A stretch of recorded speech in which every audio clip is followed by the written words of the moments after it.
ഈ വീഡിയോ നിങ്ങളെല്ലാവരും കേൾക്കുകയും മറ്റുള്ളവരിലേക്ക് എത്തിച്ചു കൊടുക്കുകയും വേണം. നമ്മുടെ ജീവിതത്തിൽ നമ്മോട് ബന്ധപ്പെട്ട വിഷയമായതുകൊണ്ട് പ്രത്യേകം പരിഗണിച്ച് ഇതെല്ലാവർക്കും ഉപകരിക്കട്ടെ എന്ന് മനസ്സിലാക്കി ഷെയർ ചെയ്യുക. ഷേഖ് ജിഫാഴി പറഞ്ഞു, എന്നിൽ എന്തെങ്കിലും ന്യൂനത ഉണ്ടെങ്കിൽ നിങ്ങൾ തീർച്ചയായും പറയണം. ശിഷ്യന്മാരോട് ആവശ്യപ്പെട്ടു. ഒരു ശിഷ്യൻ എഴുന്നേറ്റ് പറഞ്ഞു, അങ്ങയുടെ ഒരു ന്യൂനത എനിക്കറിയാം. എന്താണ്, പറയൂ. ഞങ്ങളെപ്പോലുള്ളവർ അങ്ങയുടെ ശിഷ്യന്മാരായി എന്നതാണ് അങ്ങയുടെ ന്യൂനത.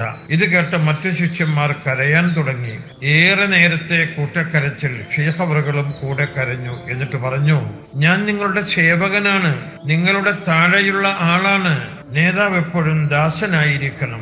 ദാസനായി ജീവിച്ചവർക്ക് നേതാവാകാൻ അവകാശമുള്ളൂ. തന്റെ കൂടെ കൂടിയവർ കുലീനത്വവും അഭിമാനവും ഉള്ളവരാണെന്ന് മനസ്സിലാക്കി വേണം മുന്നോട്ട് പോകുവാൻ. എന്നാൽ മാത്രമേ ഒരു സമൂഹത്തെ നന്നാക്കാൻ പറ്റുകയുള്ളൂ. നാം നന്നായാലേ സമൂഹം നന്നാവുകയുള്ളൂ. അതുകൊണ്ട് ദാസനായി ജീവിച്ചു യഥാർത്ഥ ദാസന്മാരുടെ നേതാവാവുക.